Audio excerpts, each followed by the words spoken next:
I was admiring myself in the mirror when my bedroom door opened. George stood in the doorway. "Hi, Tom, I'm just back from my training run." He was somewhat out of breath, but looking at him in his running gear, his training was certainly paying off. "They look nice," he then said. "Some form of pink, isn't it?"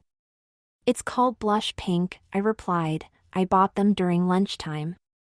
I looked down at my new bra and knickers. I couldn't resist them. I do like matching lingerie even if nobody sees it, other than you and me obviously. I thought the lace was just sublime. I sat down at my dressing table and picked up my hairbrush. "Well, they do look pretty on you. But you must excuse me while I go and shower, and then I have something to tell you over dinner." I finished getting dressed with a pink sleeveless mini shift and pulled in my waist with a wide white patent leather belt and slipped on matching strappy heels. I do miss not wearing a dress and heels during the day, and went to prepare our evening meal. "This is great," said George as he tucked into his steak. "Do you want some?" "You ask me that every time. You know I have to stick to my diet if I am not to develop muscles like yours." I leaned forward and gripped his left arm, as if to stress the point. He flexed his bicep, as if to make a point. I need to keep my arms slender and my body as slim as possible to maintain a feminine look. You have a passion for rugby football and your old car, and I have a passion for women's clothes and looking as feminine as possible, but you know that. You are right, as always, and, Tom, you look fit when dressed. Your legs are shapely and you wear that dress well. And you look fit too, George, both physically and as a man. Now what is it you want to tell me? A client of mine, who also has an interest in historic cars, has given me 2 VIP tickets for the Goodwood Revival in September. I want you to come with me. It will be a great opportunity for both of us to enjoy our passions. I've heard of the Goodwood Revival. Isn't it to do with motor cars and people dressing up? Yes, it's a festival that celebrates motorsport and the early days of the post-war motor racing circuit on the Goodwood estate in Sussex. There are historic motor races over 3 days and other events to make a day out. They encourage you to dress in the fashions of the 40s, 50s, and 60s. It will be a great opportunity for you to dress up. You mean as a woman? Of course, silly. You can dress in period fashions and not look out of place. But I've never been out in public. It's about time. You cannot spend all your time in the bedroom. To me you are very convincing and you won't be alone. Let me think about it. I would love to dress up and you are right, I shouldn't just spend all my time at home. I spent the next couple of days giving it some thought. It was creating the vision of a woman that I enjoyed. Wearing women's clothes was calming and also exciting when I looked at the woman in the mirror. My passion was to improve my appearance, but perhaps I should spend more time presenting as a woman and not just dressing as one. It would be a good incentive to perfect my skills as a crossdresser. That weekend we were visiting Mum. We always make an effort to be home for Sunday lunch, especially as she is now on her own. George tells me that he asked you to go to the Goodwood Revival with him. Dad and I used to go regularly. Have you decided yet? Actually, I have. I turned to George. The answer is yes, I'm taking the plunge. Wonderful, said George. You will love it, said Mum, assuming you were going as a woman, that is, she said after some hesitation. I spent time looking at their website and at the outfits many of the women were wearing and decided it was an opportunity not to be missed. I have something I want to show you, but after dessert, said Mum. When we had finished, George settled down in front of the TV. There was some motor racing on, while I went upstairs with Mum to her bedroom. She opened her wardrobe and took out a garment bag. This is my favorite outfit. It should fit you as we are similar in size. You are lacking my curves, obviously, and your waist is not as slender as mine, but try it on. But I don't have any of my underclothes with me. Don't be dim, you can wear mine. Before you left home you used to wear my clothes as well as your own, don't you remember? Yes, of course, this is going to be fun, just like the old times. Fun for both of us. Now take off your clothes, all of them. I am your mother. I did as she said while she opened up a drawer and took out a bra and a pair of knickers and placed them on the bed. I quickly slipped on the black lacy lingerie. I still had my modesty even if she had seen everything before. While she was rummaging around in another drawer, I wondered if Mum's penchant for sexy lingerie had rubbed off on me. She pulled a white garment which I recognized as an old-fashioned high-waisted girdle, vintage it would be called now. There were suspenders dangling from it. It looked formidable. I suddenly had the urge to wear it, which of course was her intention. She wrapped it around me and helped me close the hooks and eyes down the front. As we went, I had to do most of the work.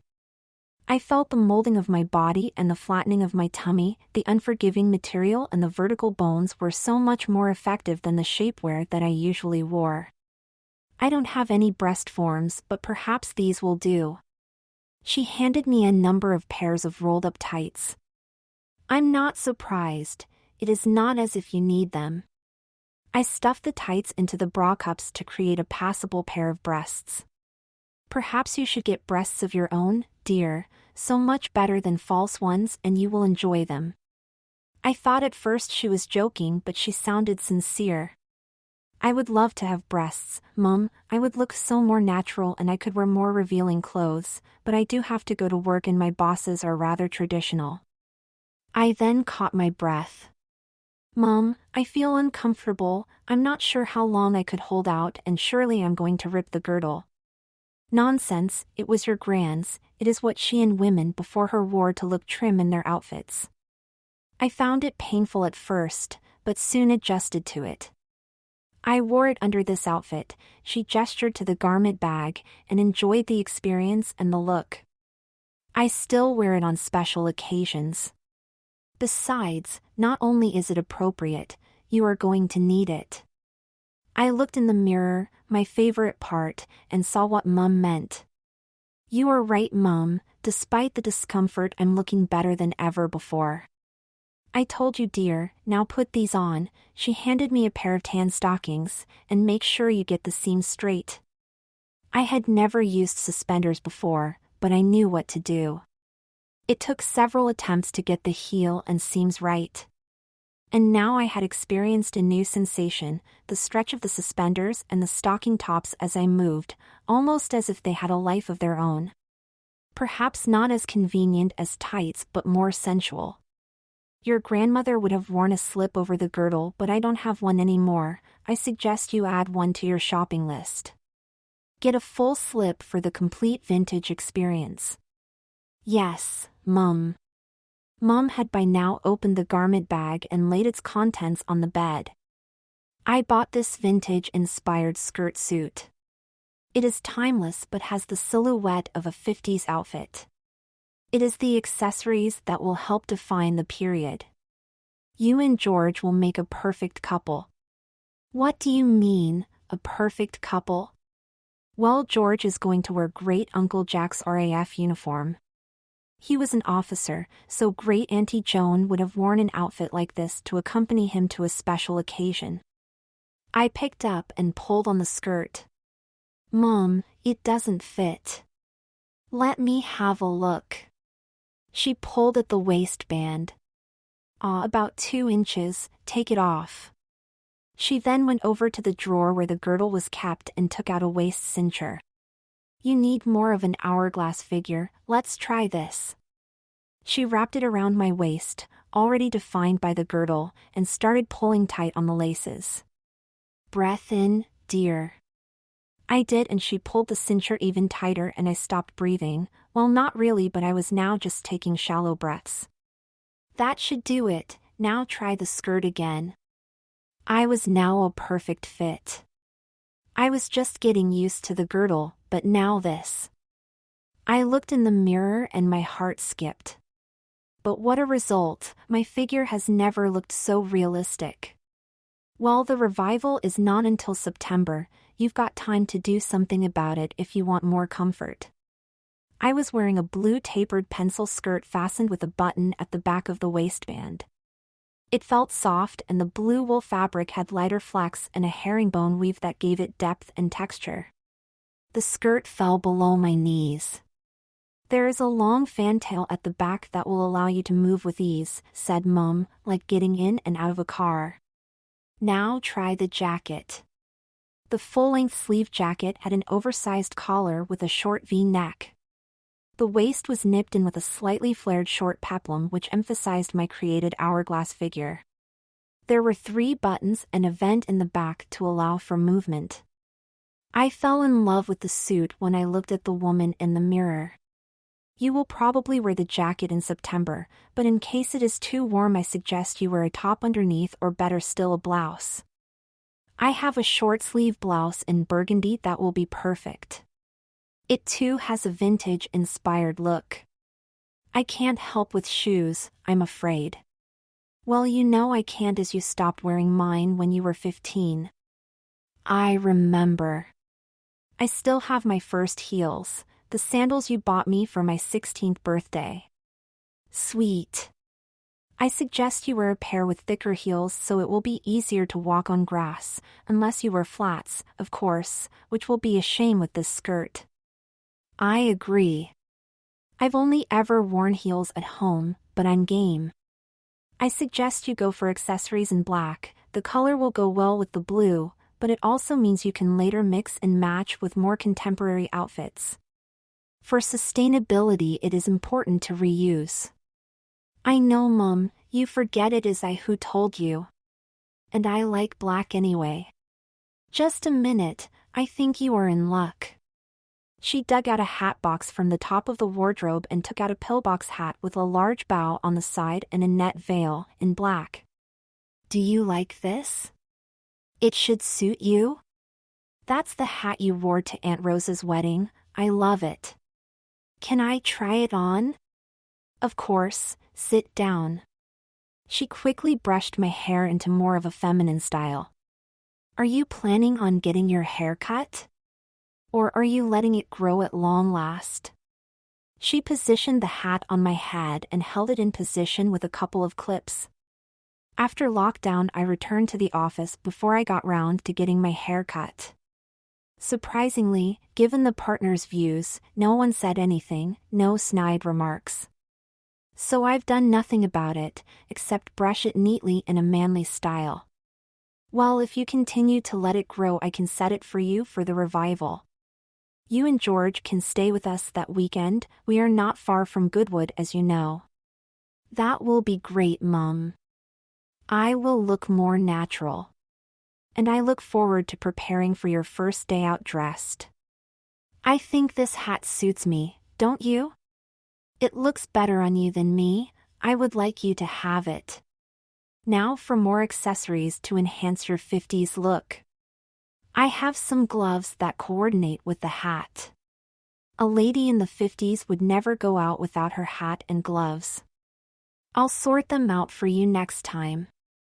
But now I have something special for you that I've been keeping for the right moment. She disappeared for a few minutes and came back with a jewelry box. This was Gran's. She wanted you to have it, but only when I felt you would look after and cherish her collection and wear them with pride and respect. I think, with you deciding to dress smartly as a lady to accompany George, that time has come. There should be pieces that would complete your 50s look, especially the earrings. They screw onto your earlobes. Gran never had pierced ears. I opened the box and was speechless, but not for long. They are fabulous, but why me? As you know, you don't have any girl cousins on my side of the family. You are the closest to the granddaughter she never had. And she had a soft spot for both Toms, both your male and female personas. She loved it when you dressed up for her as a girl. Take the box home and sort out what you should wear with this outfit. Are you done yet? George shouted up from downstairs. Tom and I need to get going. I'll be down in about 20 minutes, I replied. I had to change back after all. When I was ready, Mom handed me the garment bag, the hat box and a hold-all. This is everything, take them home and finalize your outfit. You will need a handbag, of course. I don't have a handbag, not yet anyway. I haven't needed one until now. We went downstairs. George was now waiting in the hall. What's all this? My outfit for the Goodwood revival, well, most of it anyway. I look forward to you showing me, if I'm so honored. Of course, kind sir. How was your motor race? Red Bull won again. I thought Red Bull was a drink. George ignored me. I was winding him up. I know more about motor racing than I let on. I spent the next week thinking about various things I could do to improve my appearance and look more realistic, as I would now be in the public domain and no doubt will be meeting people. I don't want them to suspect or identify me as a crossdresser. That would be disappointing. The first thing I decided to tackle was my waist. I wanted to wear the girdle for authenticity, and I found it rather exciting, but it was tight and I really wanted to avoid wearing the cincher as well. Mom's suit was tailored for movement. It would be a shame with a day in the country if I was too constricted. So I decided to try corset training. I had time. I had read about it, but wasn't sure if it was just a myth from Victorian times, but I had seen some amazing figures in pictures. I bought 2 suitable corsets online, one mainly for sleeping in, with the intention of wearing them whenever I was not in the office. I made up my mind to get rid of my beard. It was something I wanted to do anyway. If I was to be out all day, I would have to wear heavy makeup, as otherwise a shadow would appear. And if I was going to be more natural with my own hair, then why not my face too? It would be a step towards looking for feminine without compromising my normal appearance at the office. I signed up for a series of sessions with an accommodating salon I was aware of. It was one thing to behave as a woman in a house. Mom had taught me how to sit and hold myself when I was a teenager, but I had never walked any distance or got in or out of a car, for instance. I spent years observing women, what they wore and how they moved, but I now need to be proactive and, of course, I turned to the internet. I eventually found some sites where the presenters seemed to know what they were talking about and then focused on all those behaviors I had never really needed for just posing in front of the mirror. I must say you look ravishing, Tom, said George. It was now August with 1 month to go. My hair was longer, still no uncomfortable moments in the office, my beard had gone forever, and my waist was down 4 inches thanks to my diet, exercise, and the corset training. I could now wear Mom's suit without any aids. My waist was the same as hers. But I was going to still wear the girdle for authenticity and fun. Many of my dresses now looked better on me, and I was having to replace some items. The woman in the mirror had to look her best. I completed my Goodwood outfit. I bought a pair of court shoes. Following Mom's advice, I decided on a pair with lower and thicker heels. They were of a vintage style but not quite as glamorous as I would have liked, but then I was attending a country event, not a wedding, say.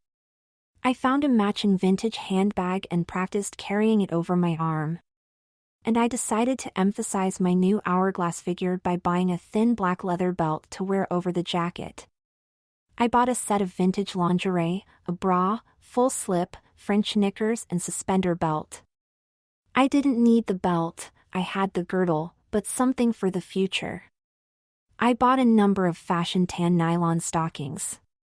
They weren't cheap, but they had an authentic period look with seams, heel and toe, and felt fabulous to wear. It was Friday, the first day of the Goodwood revival. George's tickets were for Sunday. We had both taken the day off work so we could travel down to stay with Mom as arranged. George owned a 1959 3-liter Rover saloon. It was a car popular with the well-off middle class and government ministers at the time. A perfect car for Great Uncle Jack and Great Aunt Joan as their younger selves, aka George and yours truly. And being an historic car, George was able to get a permit to park in a special car park close to the entrance, to my relief with my lack of heels on grass experience. "Hello, dears," said Mom as she opened the door on our arrival. "Tom, I thought you would have been dressed for the journey." "No, Mom, my public debut will be on Sunday with your help." "George, I love the mustache." "Well, I wanted the stereotypical RAF officer look, I might even keep it, I've had a number of compliments." "Well, you look dashing, dear. You two are going to make a wonderful couple." Mom was more excited than usual that evening. She was clearly relishing helping me become a lady of the 1950s, and the first step was my hair. "Your hair is of a good length now," said Mom. "Although long for a man, it is long enough for a shorter hairstyle common in the 50s. I'm going to set it tomorrow. You are going to have to sleep with curlers, I'm afraid, another experience for women at that time." "Will I be able to revert for work on Monday?" "Of course, dear, I'm not giving you a perm."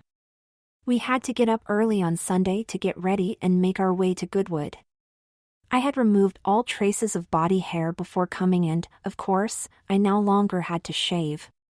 After a shower, carefully keeping my hair dry, I presented myself to Mom in her bedroom.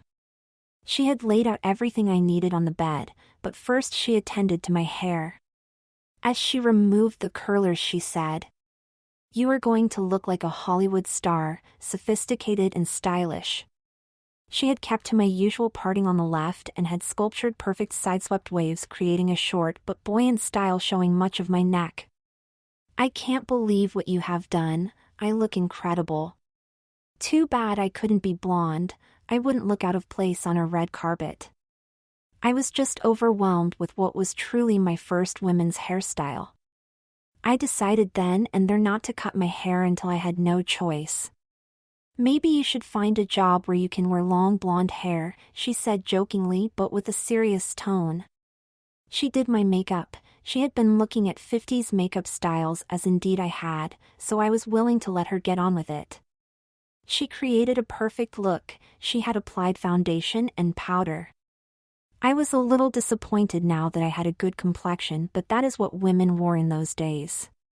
My eyes were understated with just mascara subtly applied to my upper lashes, and eyeliner applied to give me a wing effect so popular at the time, and just a subtle shading of my eyelids. "I'm going to thin your eyebrows." "You can't do that, Mum." "What happens when I go to work? Surely they are trim enough."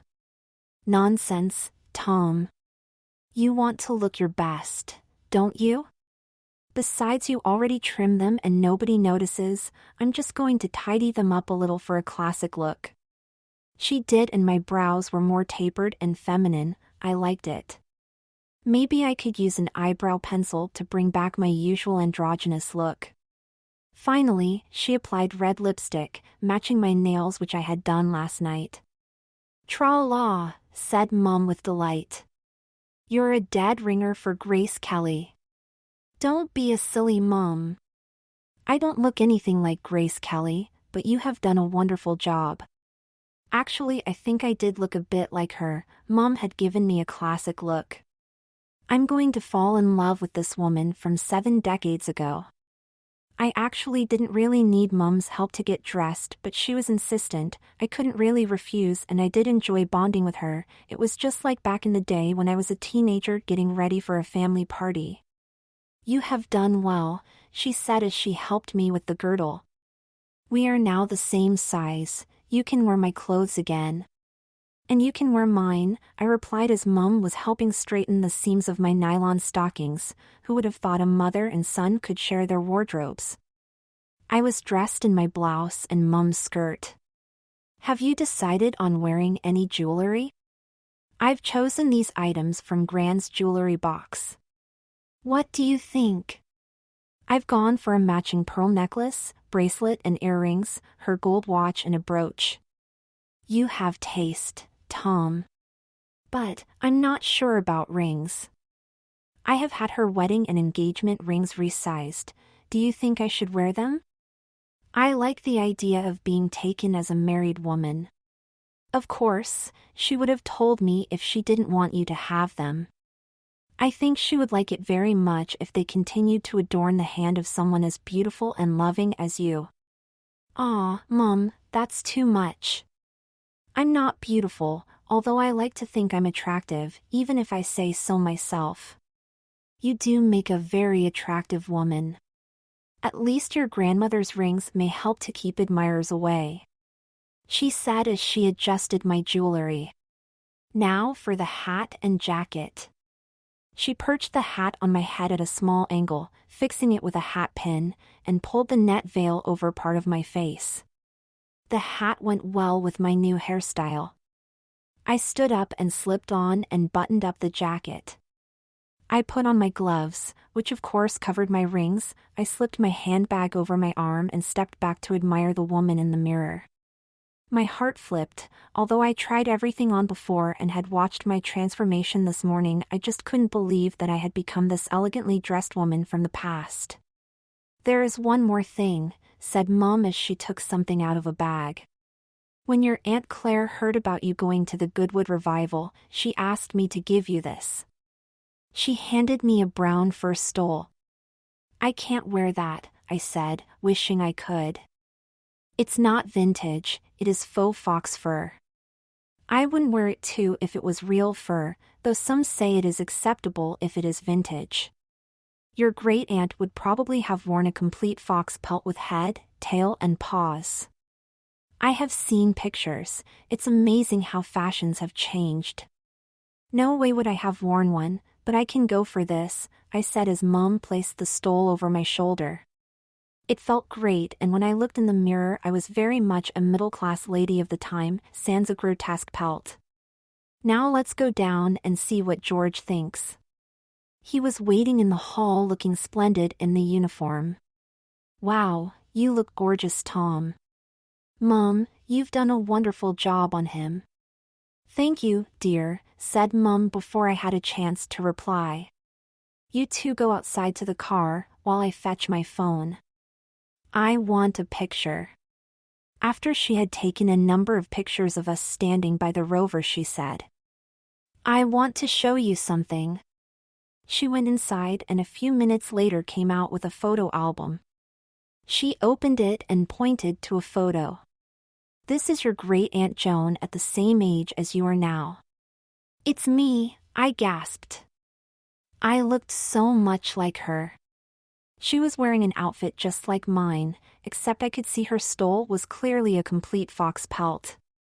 Well, there is a family resemblance, but you carry yourself well as Lady Tom.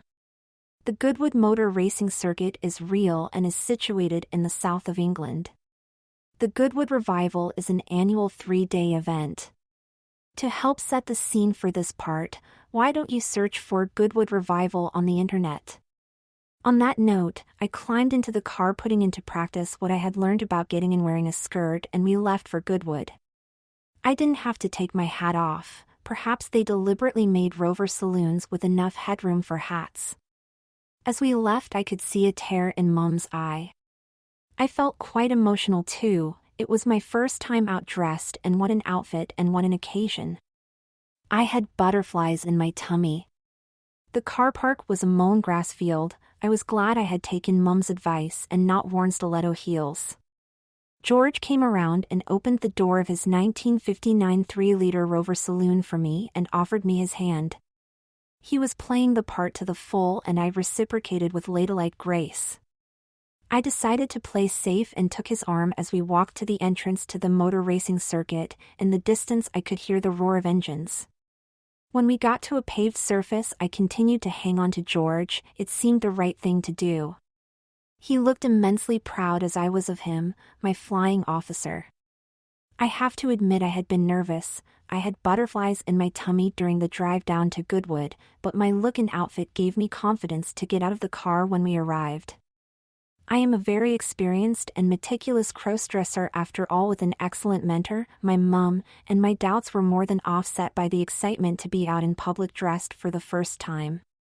Walking arm in arm with George gave me a sense of security. The place was busy but not crowded, so we were able to circulate without interacting with other visitors. I wasn't disappointed with the way I presented. I was worried I would stick out in my period outfit, but not at all. Many people were similarly dressed. The ladies were in dresses, and all sorts of outfits. From the 40s to the 60s, there was even a group dressed as hippies. There were many men in clothes as befitting country gentlemen or in military uniforms, British, American, and other countries. The motor racing circuit was built around a World War II RAF airbase that still operated as a private aerodrome. We blended in well as a couple. There were also many people wearing vintage-style racing or mechanic overalls, usually with a Goodwood or Motoring brand logo. It was clearly in the spirit of the event, but I did feel I had made the effort, while Mom and I had. There were obviously people in modern day dress, but usually with a smart country look. "Let's go and find seats in a grandstand," said George. "We are in time for one of my favorite races." Up to now I had not felt uncomfortable, but I became anxious again as we approached one of the temporary grandstands. I realized we would have to pass closely to others as we made our way along a row to reach empty seats, and then I would have a stranger sitting to one side of me. And of course, all those already seated would be able to look at me very closely as I passed in front of them. You could hardly ignore one another. In the end, I had nothing to worry about. The ladies were very pleasant, giving sisterly smiles as I thanked them for letting me pass. The gentlemen stood up and were gracious. By the time we reached our seats, I did really feel like a lady. My nervousness had been replaced by a sense of fulfillment. I had taken my cross-dressing out of my home comfort zone to another level and not found wanting.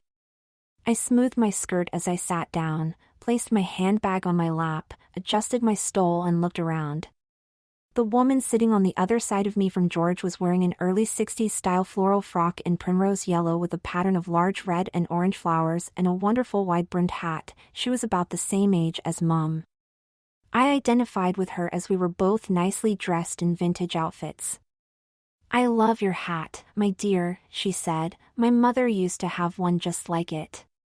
"Thank you," I replied, hoping my feminine voice, that I had spent years practicing, would pass its first test with a stranger. It was actually my mother's, but she gave it to me for this occasion. "Well, it does suit you. You and your mother have good taste. It's a pity we don't get many opportunities in these modern times to dress up and wear nice hats and clothes. It is why I'm happy to accompany my husband here. He loves wandering around the paddocks admiring all the cars, and I love dressing up and sharing my day with elegantly dressed ladies like yourself."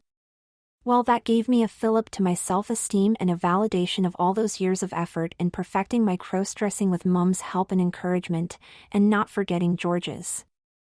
"I agree, it is so wonderful to dress like this and feel part of the crowd." Of course, for me the meaning of my reply was dressing as and being accepted as a woman, but for her it would be dressing like her mother and my gran when they were young.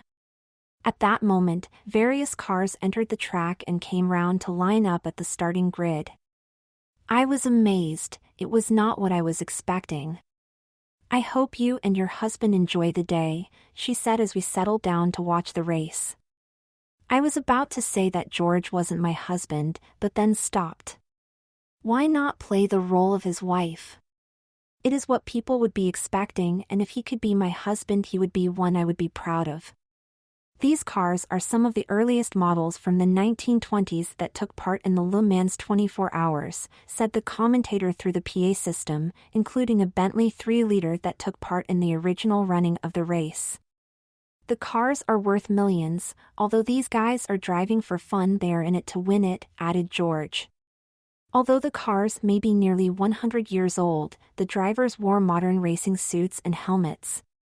It was an exciting finish, with a 1929 Bugatti just pipped by a 1925 Bentley.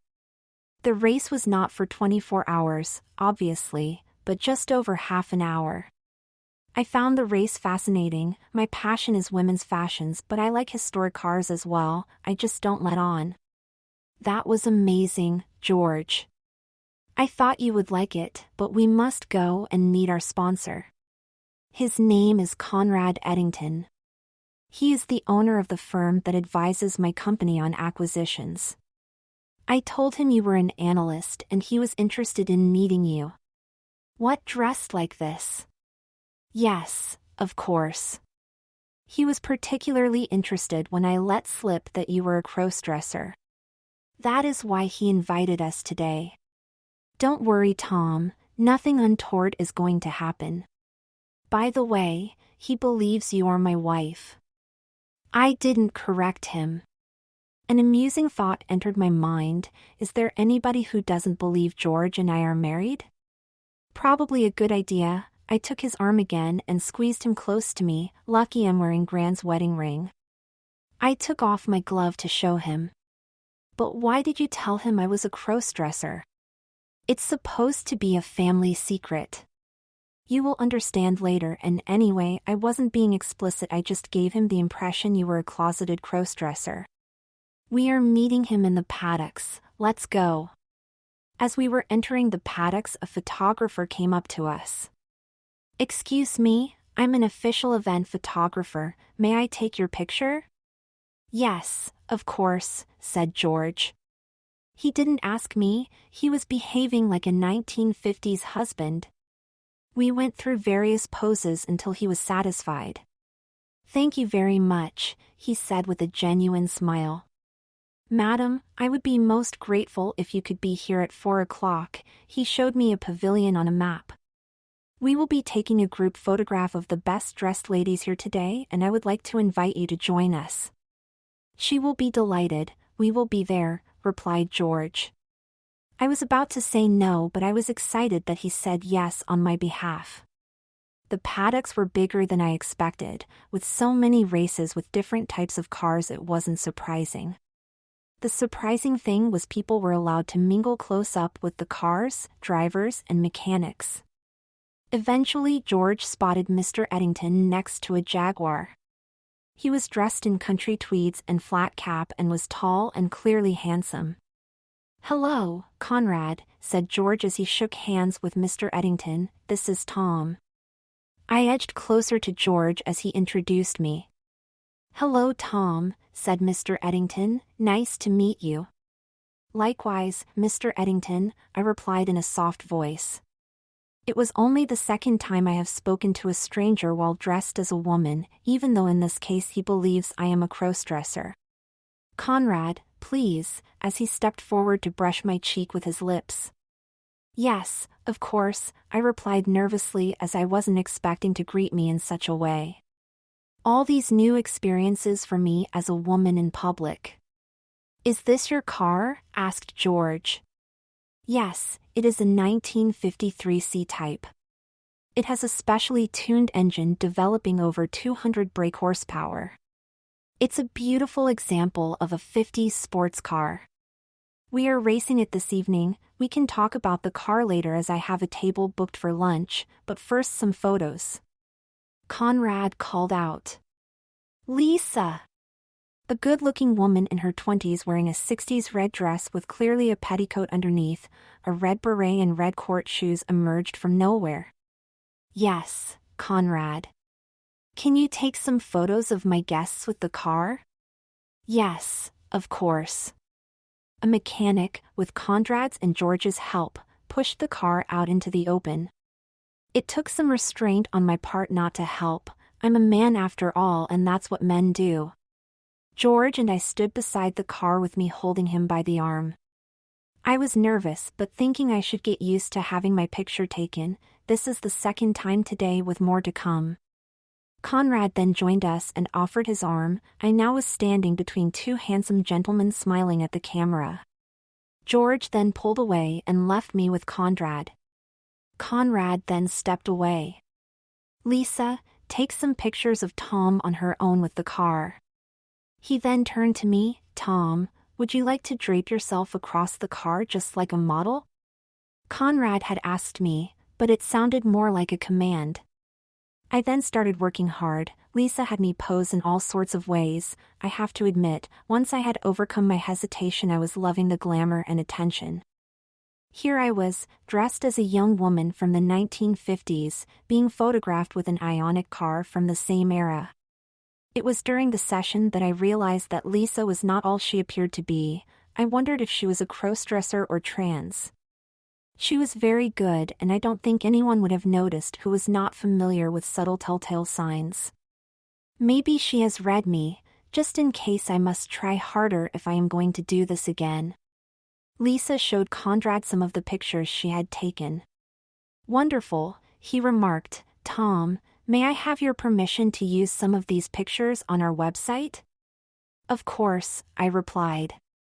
I had already had my picture taken by an official photographer, so I couldn't really say no, especially as Conrad was about to take us to lunch. We left the paddocks and made our way to a marquee within a VIP enclosure. Conrad showed his pass and announced we were his guests. Inside the tent were tables all set out like a restaurant, while it was a restaurant this weekend. A server helped me with my seat. There was a fourth chair, so I placed my stole and handbag on it. I took off my gloves and put them in my bag. I wasn't sure of the etiquette for gloves but decided I preferred to have lunch without them, and of course Grant's wedding and engagement rings would be on show. I was allowed to choose from the menu, no longer the 50s wife but now a modern woman. We chatted about the car. Conrad owns it, and the racing team. He drives it himself, but not in competitive races. He has a friend who is licensed to race the car. After the main course, the conversation turned to me. Tom, I understand you are an analyst? Yes, I mainly prepare confidential reports on companies for my employer's clients. I also understand you have a secret. I remembered George told him that I was a crossdresser, but didn't know how to reply. As I didn't say anything, he continued, so polite, and said, I know you are not Mrs. Hastings, despite the wedding ring, and your name really is Tom. Yes, you are right. I hope I have not deceived you. Oh no, my dear, far from it, but I have not been totally ethical. After a conversation with George, I took it upon myself to find more about you, and I like what I found. You are highly regarded by your firm's clients and competitors and your employer. You spoke to my employer? Only the chairman, who is a good friend of mine, and in strictest confidence and on the understanding that you had no knowledge of my interest. But what would he think? That I'm not happy with my job? He wants to keep you, but realizes that working for me would be a step up the career ladder they couldn't offer.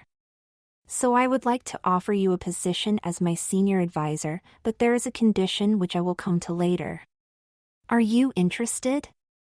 I paused for a moment before replying. As you have gone to so much trouble and this has been an excellent lunch and day, I am interested in what you have to say. How could I not be excellent? You will report directly to me. Your role is to identify suitable companies that I could acquire to turn around and sell on. I am not an asset stripper, nor do I load up companies with debt, and nobody is made redundant. We are an ethical business. You will prepare confidential reports for my and my personal assistant's eyes only. If I like your recommendation, I will pass it to my acquisitions team. You will be paid a salary considerably more than your current one, plus a bonus if a company you recommended is sold on at a profit. That sounds very exciting and generous. You mentioned a condition. Yes, I did. My firm is small and I am an inclusive and diverse employer except in one area. I generally only employ men, usually from the LBGT community, or rather BGT community. It is my personal preference and I get on well with other men. I am gay. If you hadn't already gathered, Lisa is a freelance photographer and my current boyfriend. No, I hadn't realized. I'm just a crossdresser and have no interest in men or indeed changing sex, and I don't have gaydar. I'm sorry if I have wasted your time. No, you haven't. Inviting you here today was the final part of my assessment, not only to meet you face to face but to meet you as a woman. A very attractive and personable one, I might add. Thank you, I think, which caused Conrad to laugh. I looked at George and he gave me an encouraging look. In order to maintain a diverse appearance, I employ males who are also trans and are crossdressers. When you come to my office, you will perceive a gender balance. The condition is that you will present as a woman at all times when in the office or representing the firm.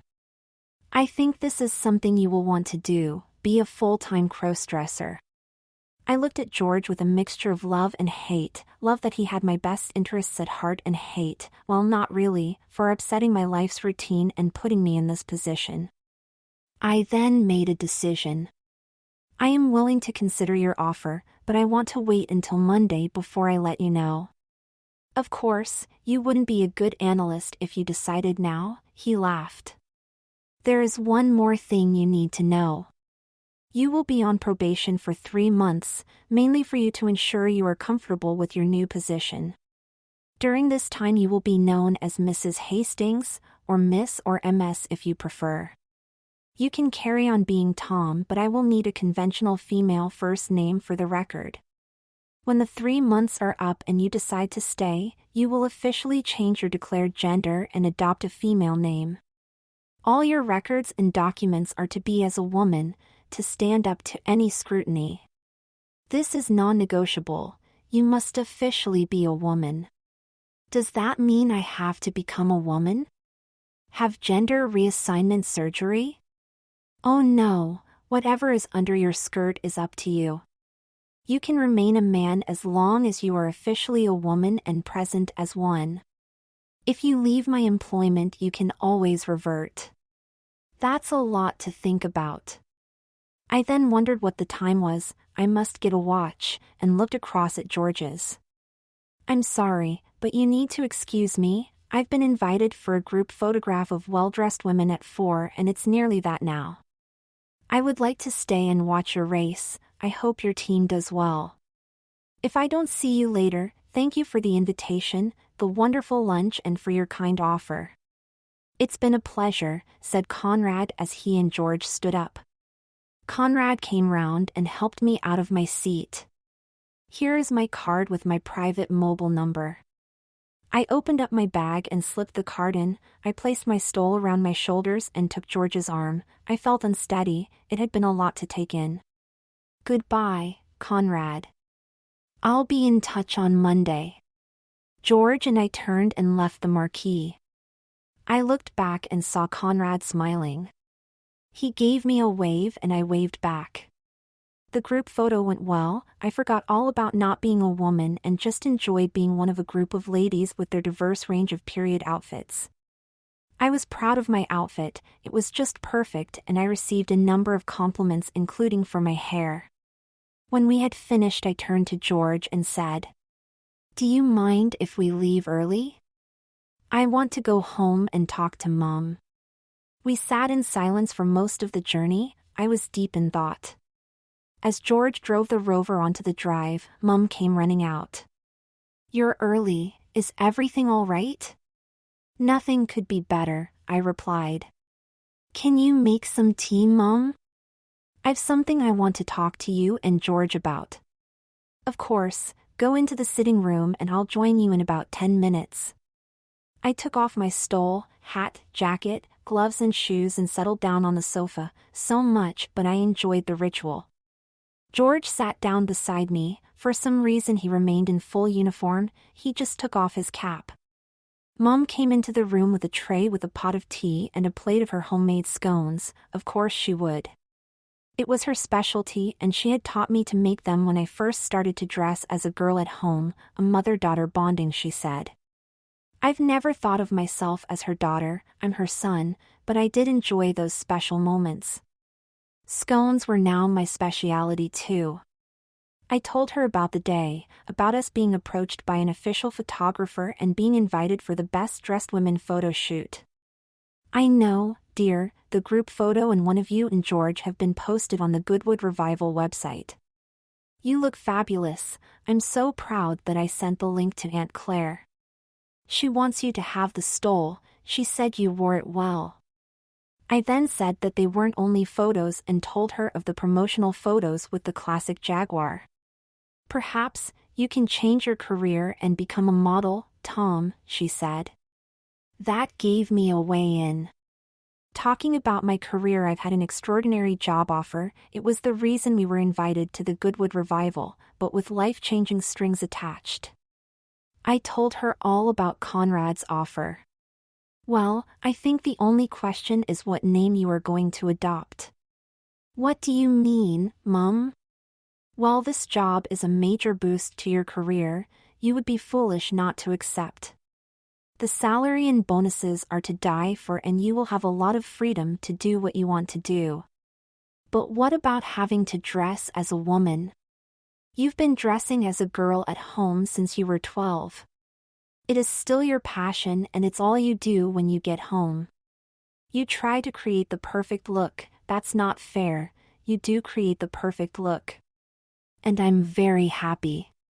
But today you took it up a notch. You went public. You attended a public event where you were seen by people, talked to people, even singled out amongst all those women attendees and some crossdressers, no doubt, as one of the best dressed women there. Now you are being given a chance to pursue your passion during the day in an office environment, at meetings, to be a professional woman, wear business suits, cocktail dresses at receptions, grow and style your hair, even grow your own breasts. You will have enough money to wear designer clothes. Why turn down that opportunity? I don't know, Mum, why I would. You are right. I'm going, with yours and George's blessing, to accept the offer. I have up to 3 months to change my mind. Besides, it's only an administrative thing to revert back if I resign. I was pleased, and then I realized what I had said. Oh, sorry, George. I just assumed you agreed. Of course I agree. I set it up after all, and I think you need to get out more and not just stay at home. That's it then, but you do have tomorrow to change your mind, said Mum. Now as for your name, Dad, God rest his soul, decided to name you Thomas, as you know, but we have always called you Tom. And that's not going to change. I still want to be called Tom, whatever.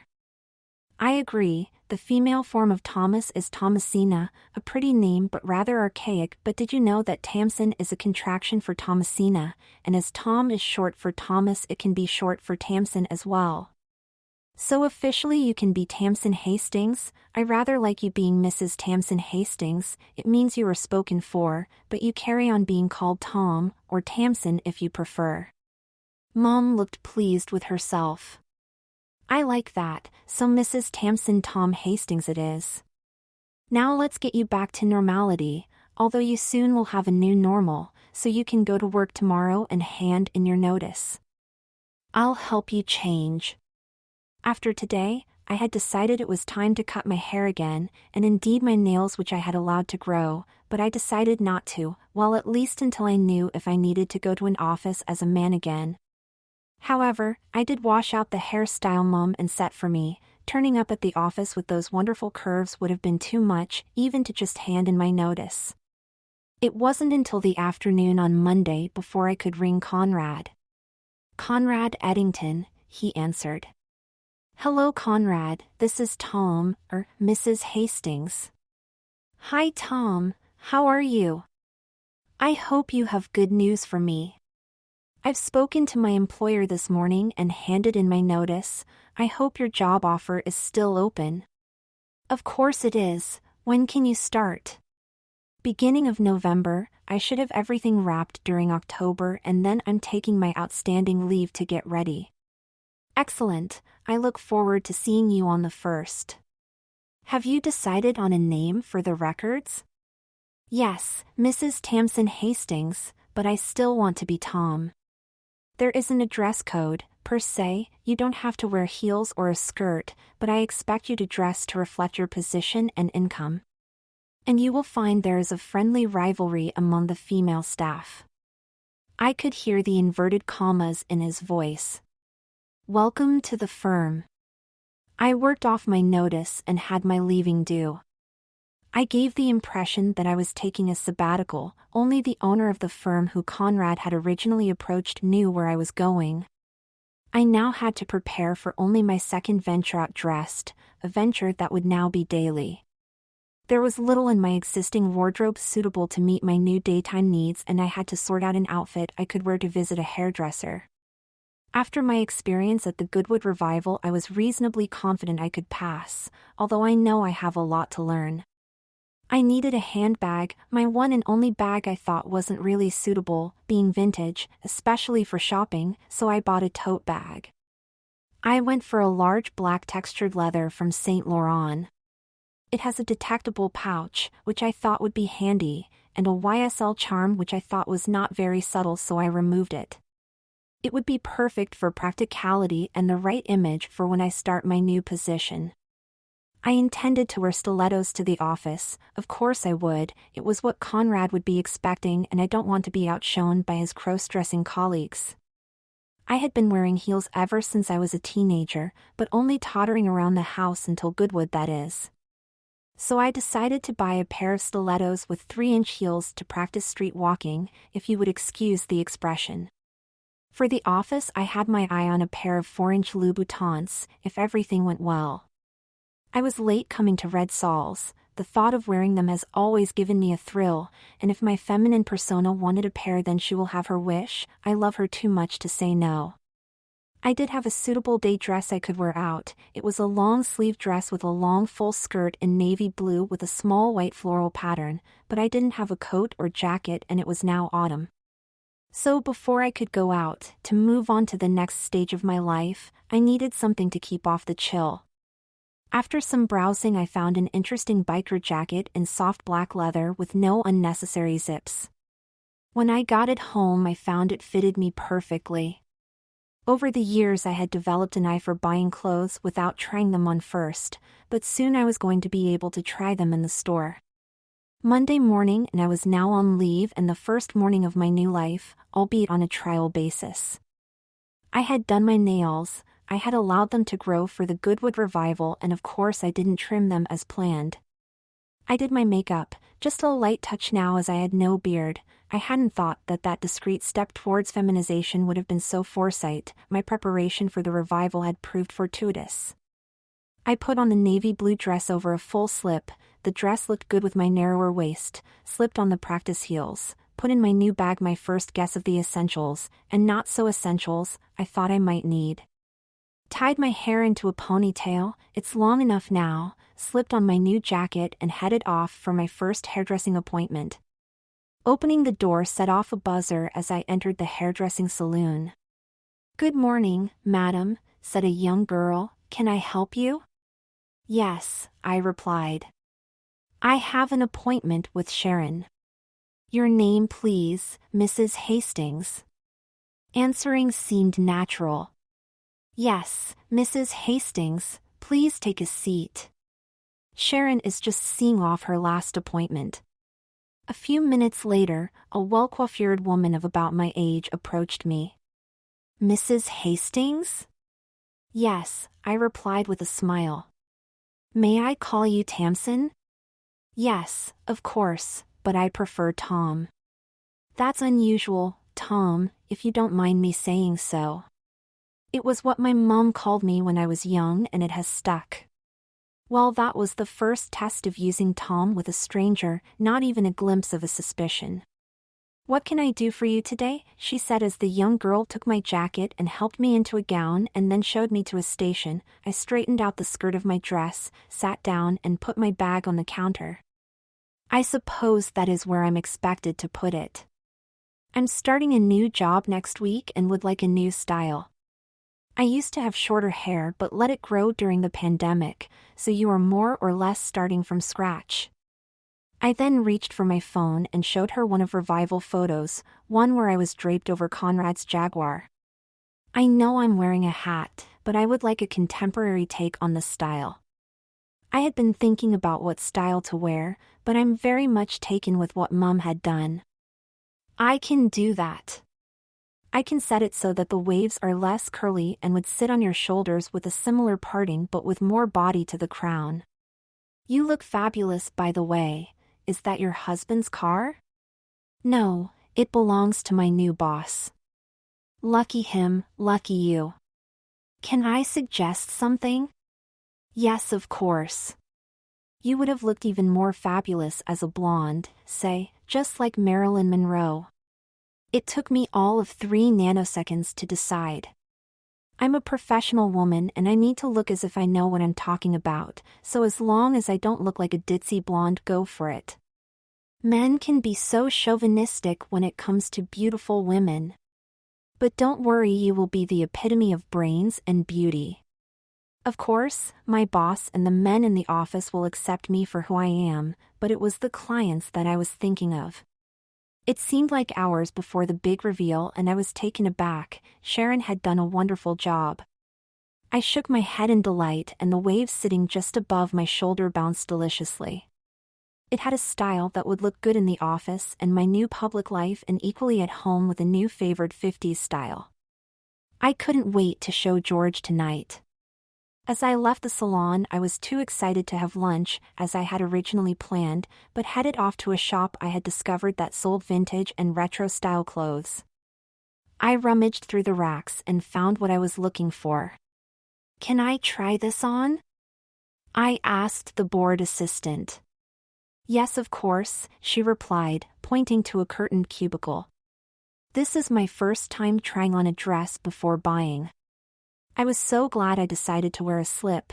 The dress wasn't lined, so it looked better, but being exposed in just my bra and knickers would have been too much.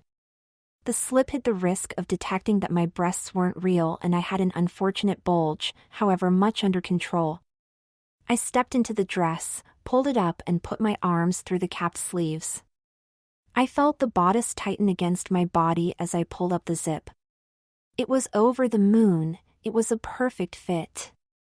The second time today, I was glad I now had a narrower waist. I adjusted the full skirt so it fell evenly down to below my knees and stepped out to look into the full-length mirror. "That pale blue is just your color," said a middle-aged woman who was now in the shop, "and it fits you well, but you should wear this underneath." She handed me a petticoat with tiered layers with plenty of gathers. "Let me help you."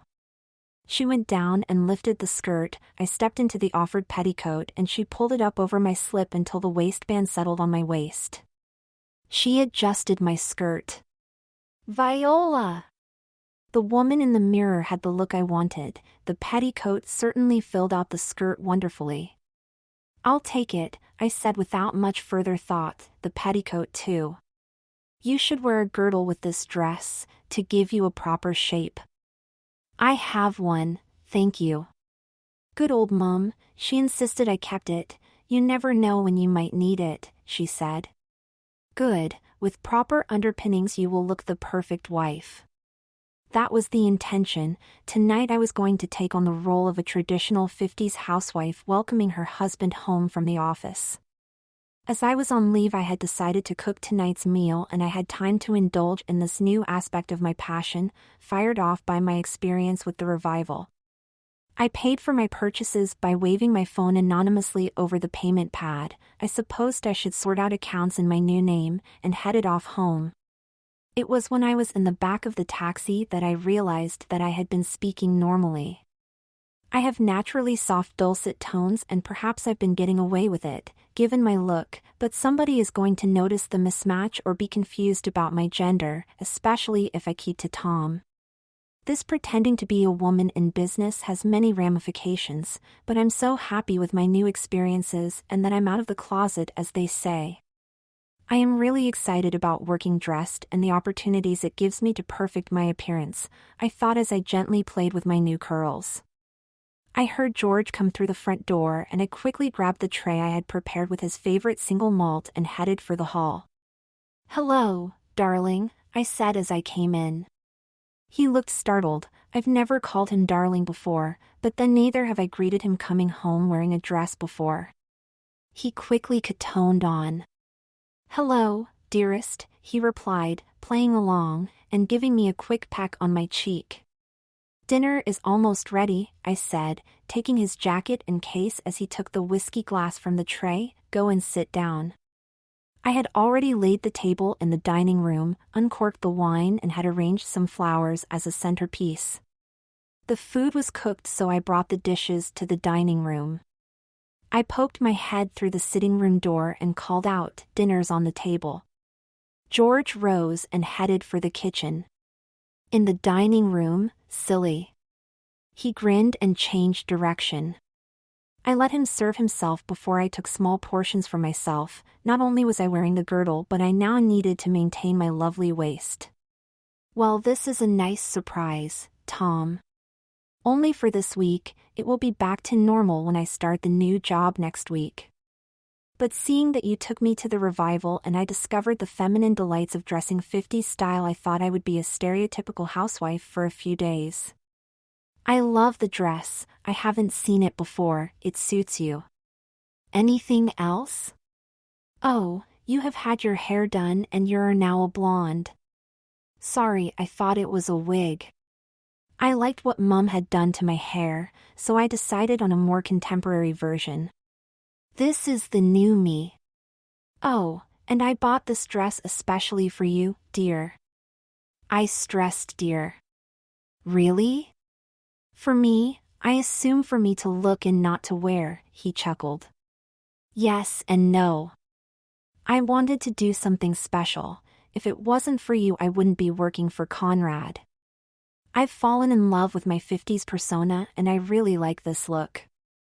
I did notice the seamed nylons. Typical men, I thought, zeroed in on my legs. I cleared the table and went to join George in the sitting room. He didn't ask any more about my day and my preparations, but moaned about his colleagues before switching on the TV. I decided to carry on playing the part and retreated to the kitchen to clear up. I also decided there and then that I didn't want to be a housewife, not that I was thinking about it. I wanted to be a modern woman with a penchant for both designer and vintage fashions. Tomorrow I was going to buy some office outfits, and given the success of spending the day out in heels, shoes. The week went by quickly. I continued to play the housewife, greeting George in my vintage outfit when he got home and preparing the evening meal, but he now helped clear up.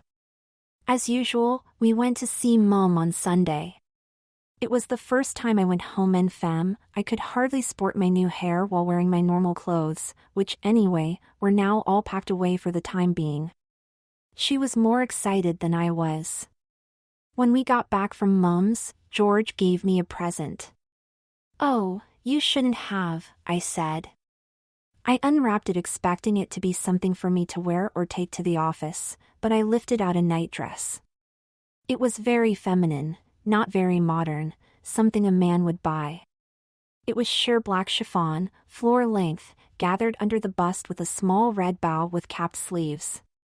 There was another garment underneath, a matching negligee but with wide 3/4 length sleeves. They're wonderful, very sexy, you naughty man.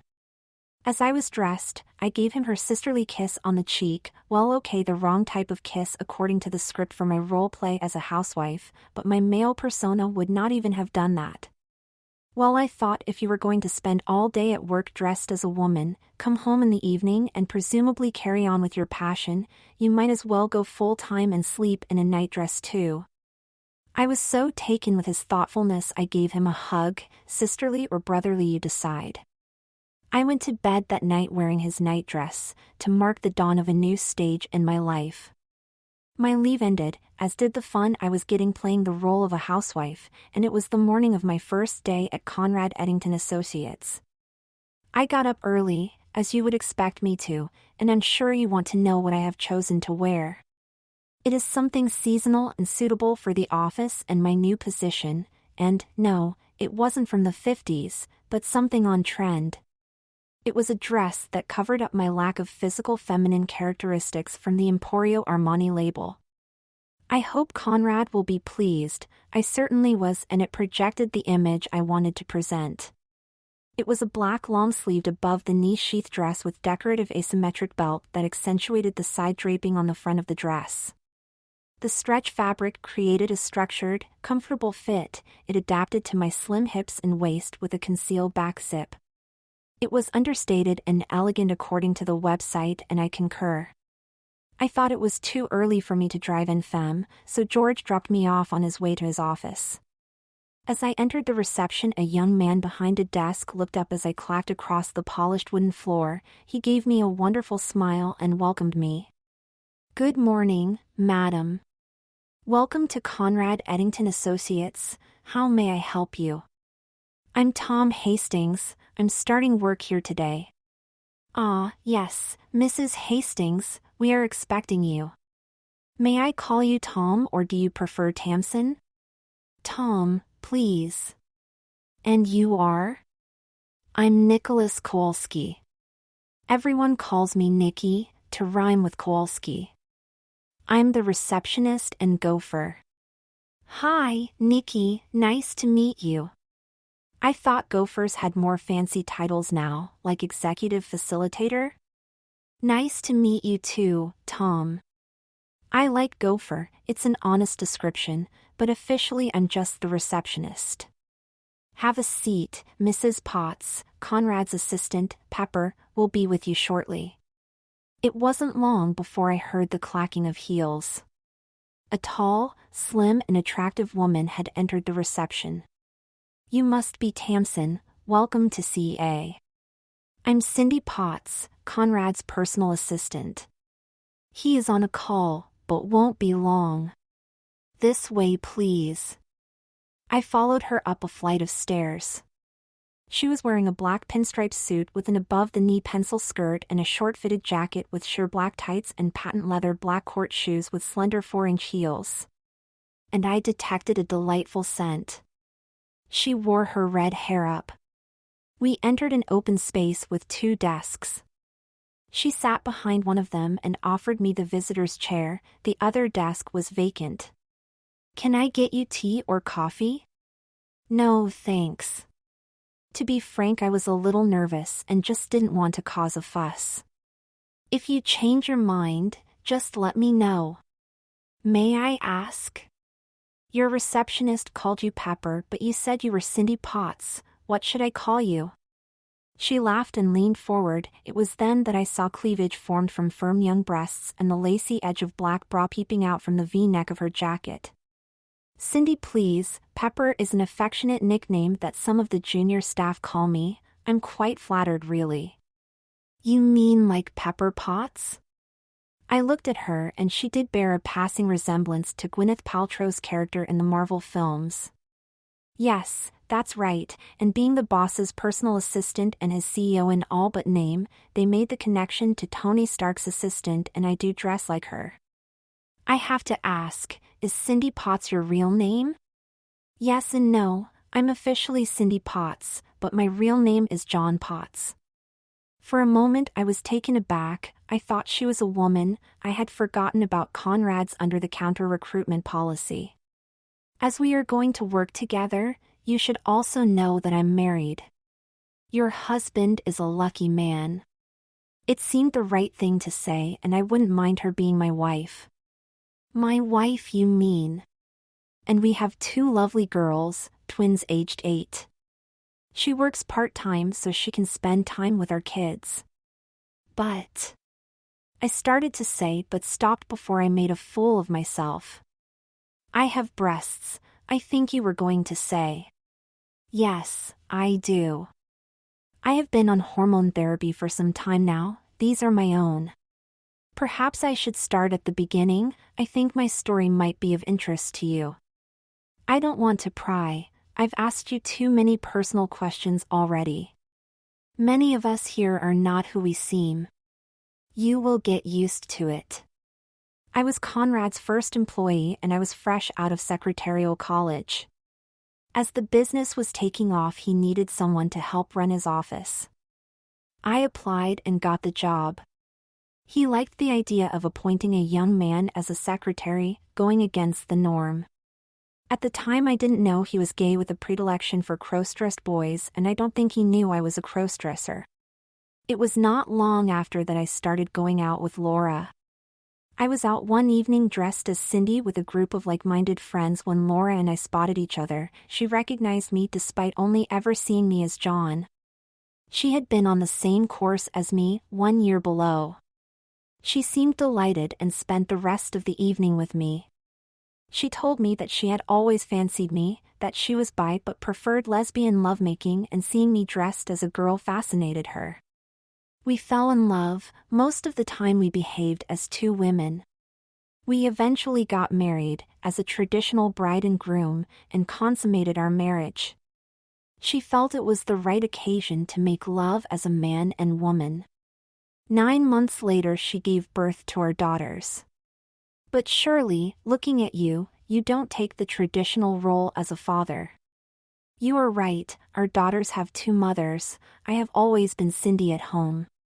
By now, Conrad was aware that I was a crossdresser, so he dreamed up this rule about only employing gay men or crossdressers. And as I was straight, I had to come into the office as Cindy. We were both delighted. When I embarked on my secretarial career, I had always fantasized of being a traditional female secretary, and Conrad liked the idea of having one, or rather a cross-dressing secretary looking and behaving as one. And he has been the perfect boss. At that moment, the man himself emerged from an office into the open space. Sorry to keep you waiting, Tom. I see my girl Friday has been looking after you. He sat down and chatted to me and Cindy, the usual welcome stuff.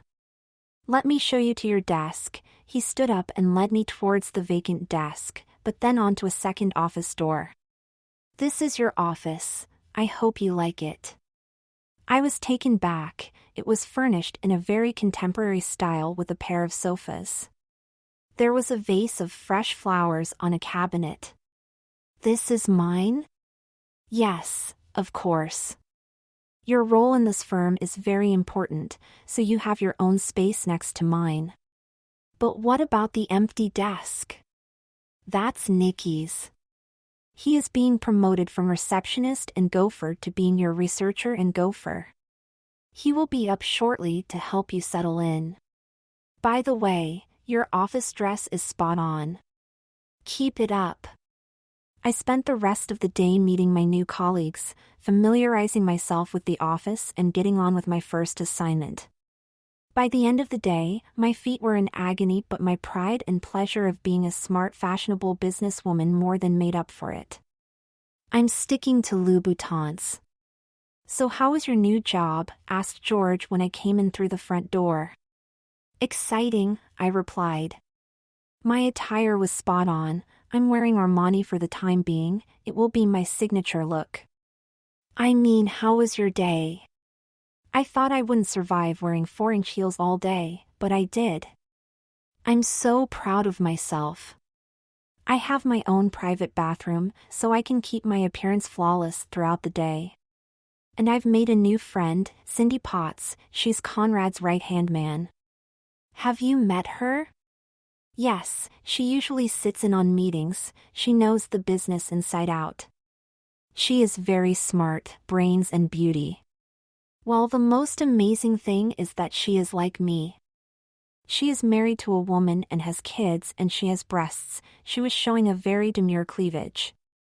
I was quite jealous, in a nice way of course. You should get a pair. Can't have you being upstaged at the office. I've been thinking about it all day. I always loved to have a more feminine appearance, and now I'm dressing full-time. Having my own breasts wouldn't be a problem and would be a major step to achieving the perfect image, and better still if I took hormones. I'll wait until my probationary period ends. I daren't go ahead in case I have to work as a man again. I have every confidence in you. I know Conrad will really appreciate you working for him. You look wonderful now, but with hormone therapy you will look sensational. I blushed, but I knew George was right. I love wearing women's clothes. I'm a crossdresser after all. I love looking like a woman. The more realistic the better, and until now the woman in the mirror has been my life, my passion. But behaving and being treated as a woman at the Goodwood Revival and now today at the office, I now want to live as a woman. And if I no longer need to live as a man, then I will feminize my body. It will be a price worth paying. Don't be too hasty, said a worried George. You should sleep on it. I have 3 months to do so. I loved my work. I loved going to work. I bought more Armani clothes, suits, dresses, skirts and trousers, creating a coordinated collection in keeping with my evolving professional woman persona. It did become my signature look. Of course, my cross-dressing was now full-time, no longer just in the closet when not at work. My crossdressing hoard was mainly for posing in the front of the mirror and did not meet the needs of my new everyday life. So I went shopping, of course I did, and bought clothes for the weekend and for relaxing at home. And I became hooked on bags.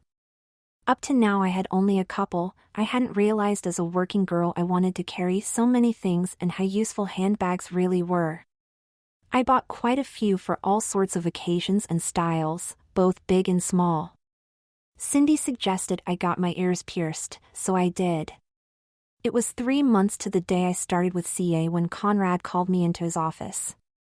"Well, Tom, your probationary period comes to an end today and we have decisions to make." "Yes, Conrad," I said quietly as I smoothed my skirt and sat down. I was sure Conrad was pleased with my work, but nevertheless I was nervous. "I have made my decision. I would very much like for you to stay on, if you can confirm that you accept the conditions that I laid down." "Thank you, and I do." "So you agree that from now on you will officially declare your gender to be female and will change your name to Tamsin, or another accepted girl's name, and continue to present as a woman when at the office or representing CRA. You, of course, are not required to change your sex or have any medical intervention. You may remain a man physically and outside working hours." Not only do I love working here, I love dressing and behaving as a woman. As you know, I have been living as a woman full-time for these 3 months and I will continue to do so and, hopefully, with no need to seek, let us say, conventional employment in the foreseeable future, I will continue to strive to become a better woman. You can be assured your employment with me is secure and indeed I have plans for you. Conrad stood up and offered his hand. "Welcome to Conrad Eddington Associates, Tasman." I gently took his hand. I have got used to shaking hands as a woman. "Thank you, Mr. Eddington." "You are welcome, Tom." I was pleased I was still going to be called Tom by those who know me. "However, I do have a favor to ask of you." I started to get worried. I hope he is not going to push me down a path I don't want to take. "Nikki has commented that some of our clients who have never met you assume you are a man, quite correctly of course, due to your voice when on the phone, and that many people know you as Tom. I know you have improved your pitch to some degree, but I would like you to consider having a procedure to raise your voice's register and to undergo training to talk and gesture like a woman. There will be times when there must be no doubt you are none other than Mrs. Tasman Hastings and are a natural-born woman. I would like that. I do know it is probably my weakest point. I often forget and people do make curious glances when I do." I was now on the permanent staff of CA, the most senior staff member, Conrad being the owner, of course, although Cindy was de facto the most senior. We complemented each other and made a good team. As the preparations were already in hand, it wasn't long before I was also a permanent woman on the record. As there was no marriage certificate, as a husband or wife, officially I was Miss Tamsin Hastings, but otherwise I stuck to being taken as a married woman. I was now living as a woman at and away from the office.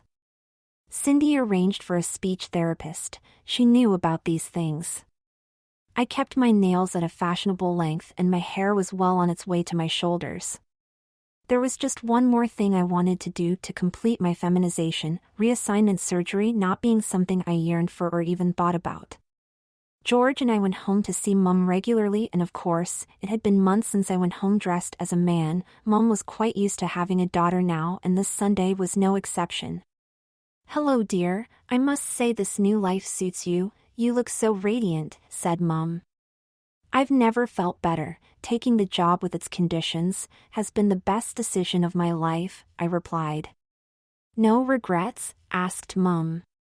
"None so whatever, and what's more I am now officially a woman, your daughter." Mum went silent for a while and then tears appeared. I went and hugged her. "Sorry, Tom. It is quite sad when you lose a son, it's the end of an era." She started to brighten up, "but this day has been a long time coming and I've gained a daughter, and it's official." We let go and Mum turned to George. "There's a bottle of champagne in the fridge and you know where the glasses are." George did the honors. To Tasman, toasted George, and to her future. Mom, I would value your opinion, yours too, George. Yes, Tom, what about, replied Mom. Now I have settled into a wonderful job, not only in what I do but I can do it dressed as a woman. I was wondering whether to undergo hormone therapy. I don't want to become a complete woman, I just would like to look more like one. Are you sure this is what you want? Asked Mom. My dream has always been to dress and look like a woman. In my old job, I could only do that at home and I had to look like a man at work. Now, I have to look like a woman at work, otherwise I would lose my job. I no longer have a need to dress as a man at any time. Actually, looking more like a woman at work can only enhance my prospects, especially as I have been required to become a woman legally. What happens if you need to leave and can only get a job as a man? Asked the ever-pragmatic George.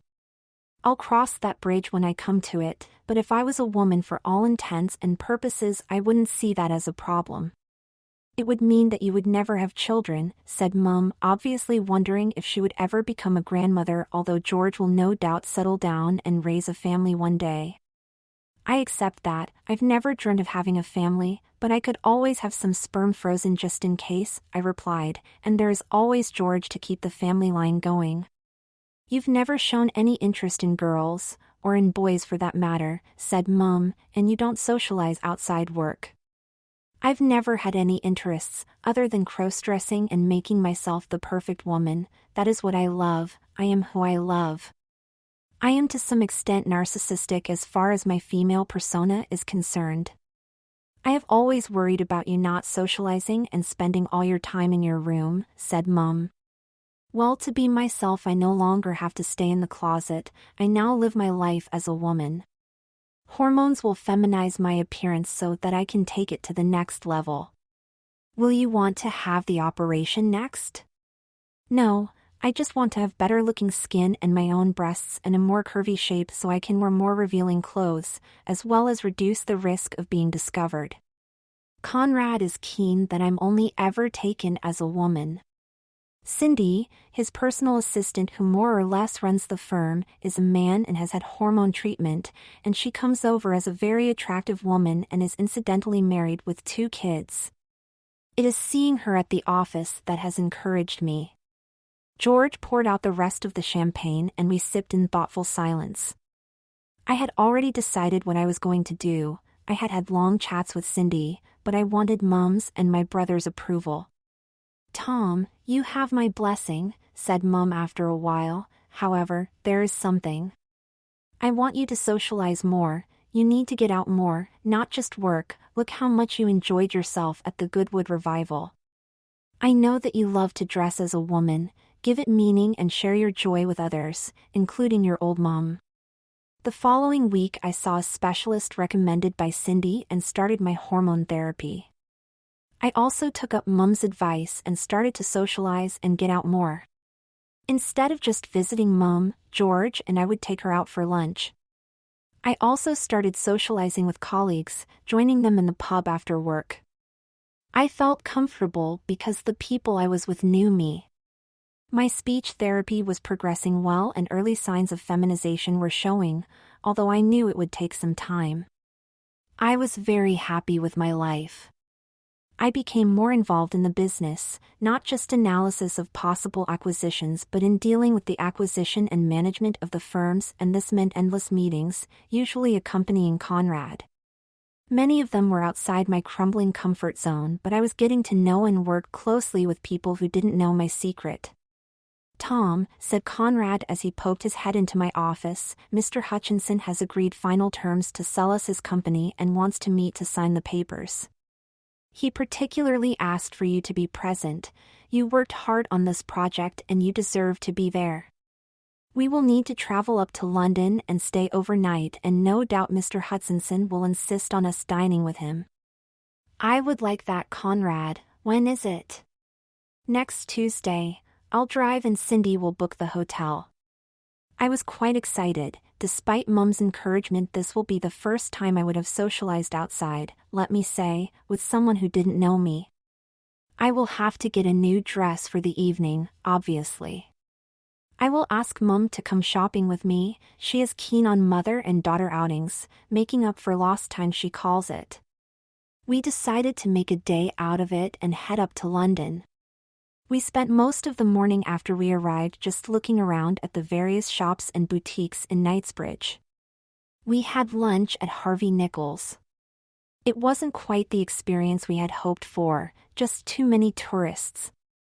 After lunch, I headed for the Emporio Armani boutiques inside the store. Emporio Armani is what I wear to the office as a professional young woman, so I thought for a business-related social occasion we should be able to find something suitable. We did. It was a black midi dress made of a viscose stretch jersey with a fluid weave. It had a wide, straight neckline that left my shoulders uncovered with rhinestones applied to the neckline. Black is what I normally wore to the office, but the bare shoulders and rhinestones added that extra for the evening. I just had to buy a pair of slingback court shoes that they had on display that were covered in rhinestones with thin 9.5 centimeters heels, that's nearly 4 inches. I didn't seek out a rhinestone-covered bag. I had a clutch bag in soft black Napa leather that would go well with the dress to which I had treated myself when I received a bonus, so it would just be rhinestones top and bottom and plain black in between. Conrad picked me up in his Range Rover and we headed to the hotel. Cindy had booked a private meeting room for the afternoon. I wore one of my plain signature Emporio Armani dresses, if you can call them plain, with a pair of red-soled shoes. After the meeting, we are going to dine with Mr. Hutchinson in a private dining room within the hotel. Conrad informed me, as you know, he will continue to run the business as a subsidiary of CA for a fixed term, so we want to keep him on side and to do anything we ask. Look after him, Tom. The meeting went well and Conrad involved me throughout. I wasn't just window dressing. The agreement was signed and we went back to our rooms to get ready for the evening. We had finished our dinner and had moved to sofas and were enjoying some brandy, when Conrad's phone pinged. He looked at it. Sorry, I have to take this. He showed me the phone and I could see he had a message from Lisa, his photographer boyfriend. The relationship had lasted much longer than expected, but the rumors were that they had just had a bust-up. Conrad stepped outside, leaving me alone with Mr. Hutchinson, who stood up and moved to take up the space next to me vacated by Conrad. Mr. Hutchinson was not much older than me and rather fit and had been paying close attention to me all day. Mrs. Hastings, we had been formal all day, or may I call you Tamsin? Yes, of course. Good, now the formalities are over, we can get to know each other. My name is Darren. Hello, Darren. I don't know why, but I offered him my hand, as if we were being introduced all over again. Unexpectedly he took it, lifted it and kissed it in that chivalrous old-fashioned style. You have not been truthful, Mrs. Hastings, have you? Whatever do you mean, Mr. Hutchinson? I noticed he had reverted to formality. You are actually not Mrs. Hastings, are you, Tamsin? He emphasized Mrs. Has he discovered that I'm not a woman? Whatever, do you mean, Darren? I hadn't actually had to deal with this before and intuitively did not reveal anything. I have heard Mr. Eddington call you Tom. That's my nickname used by my friends and family. It's short for Tamsolin or Tamsin. It's also short for Thomas. He's getting too close. True, sometimes people who have not met me or only spoken to me on the phone have confused me with a man. I hope that deflects him away from the truth. As I said, you are not Mrs. Hastings, you are in fact Miss Hastings, he said with a smirk. You signed the papers as Miss Hastings, even though you were a wedding ring. So that is it, I hope. You are right, I am Miss Hastings. I'm not married, but I prefer Mrs. Hastings as I do not want to imply I'm available, if you know what I mean. The wedding ring was my grandmother's, so are you available? He asked, putting his palm on my forearm. This is awkward. When Conrad had asked me to look after him, I don't think this is what he had in mind, or that he would leave me alone knowing how vulnerable I am. I didn't actually answer. This is something beyond my experience. Clearly treating my silence as affirmative, he moved in and gently kissed me on the lips. I didn't respond and he pulled back quickly when Conrad came back in. I was relieved. I felt nothing, but neither was I repulsed. Again, my apologies. How have you two been getting on? Conrad sat down on the empty sofa. I could see that he had noticed that Darren had moved to sit close to me. Miss Hastings and I noticed Darren used Miss, have been saying how we are both looking forward to me joining your firm and working together. No, we didn't, I thought. I'm sorry to disappoint, but Mrs. Hastings' role is in dealing with acquisitions, not subsidiaries, said Conrad. Thank you very much for the dinner, very generous of you, but Mrs. Hastings and I have matters to discuss, if you would excuse us. Conrad stood up quickly, followed by Darren and I. Of course, it's been a pleasure and I wish you good night, said Darren. After he left, Conrad asked me, was I right? Mr. Hutchinson was coming on to you? Yes, he had only managed one peck on my lips when you came in. What do you think of him? He is an otherwise pleasant and handsome man, but I'm not interested in any relationship whether he knows my secret or not. I find him very attractive myself, although I would never mix business and pleasure, and I can assure you he is as straight as they come. How was your call with Lisa? Not good, but a relief. Lisa was becoming too demanding. He is basically a fortune hunter and wants us to get married. I'm not looking for any permanent relationship, and frankly he had overstayed his welcome. I had dumped him, gently of course, but he wants me to change my mind. I said no.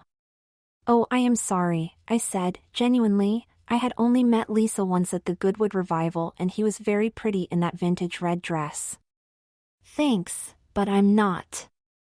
I know society is much more accepting nowadays for gay marriages, but I cannot afford to put the business at risk, as you know from the conditions under which you are employed, and Lisa was too much out there.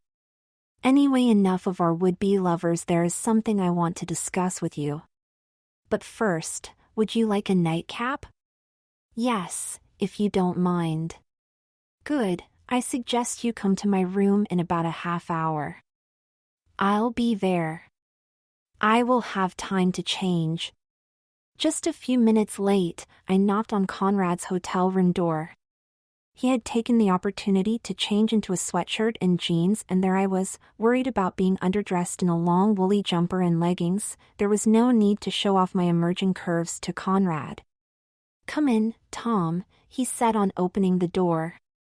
What will you have? I can call room service if it's not in the minibar. Another brandy would be fine, thanks. Conrad fetched 2 brandies from the minibar and poured them out. No brandy glasses, I'm afraid.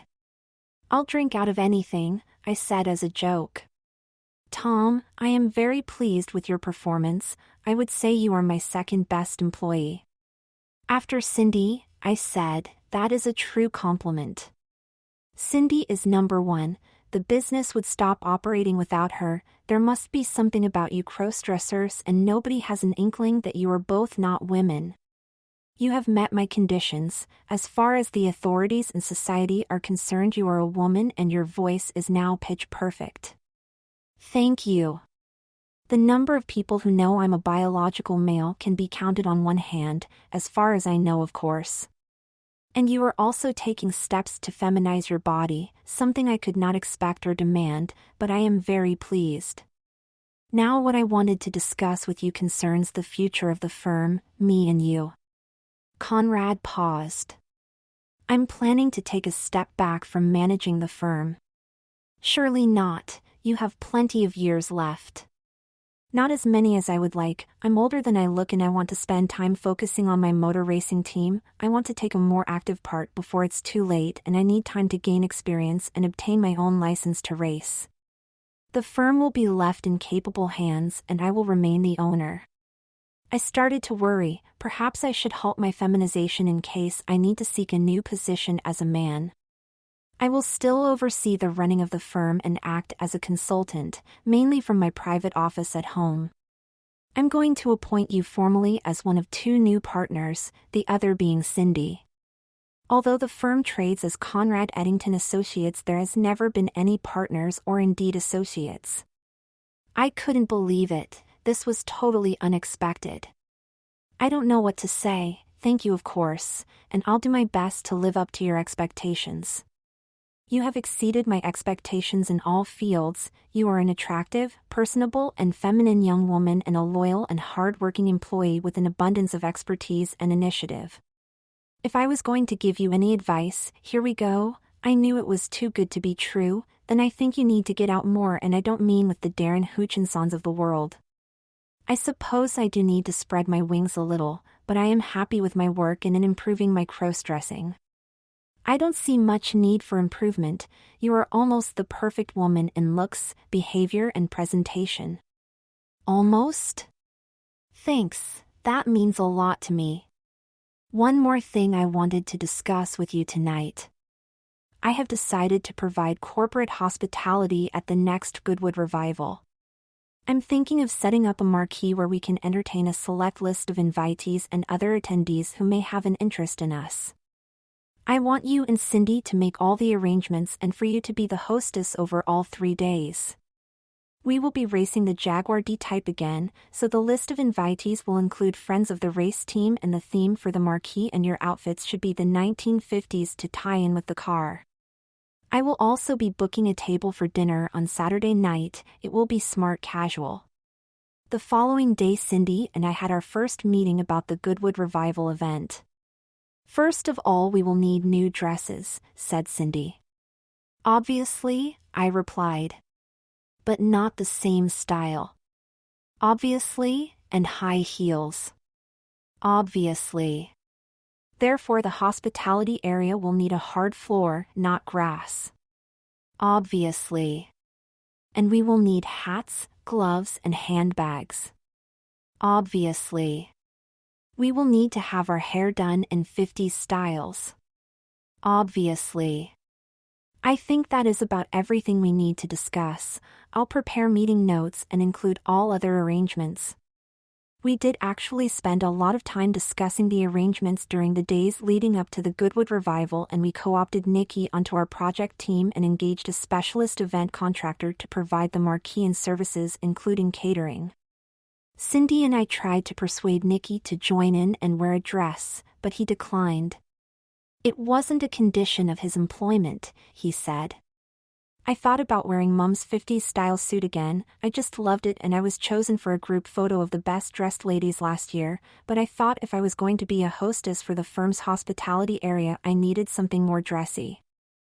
I would need to wear it for 3 days, so I decided quality and comfort would be important. I didn't want any mishaps, and buying online, whether vintage or replica, could be a problem. I wasn't exactly a sylph-like Dior model with a tiny waist. Even that aspiration would be unobtainable for me.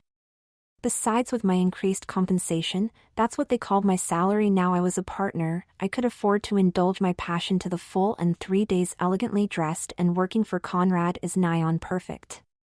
Cindy and I decided to share a hotel room. Accommodation in the area was in high demand, and we needed to be close to Goodwood with early starts and late finishes. I thought it would be fun. I've never shared a room with anyone, and Cindy and I had become good girlfriends as well as colleagues. We arrived during Thursday morning to check on final progress before Friday's opening day. It was Saturday, and the event was really motoring, if you can excuse the pun.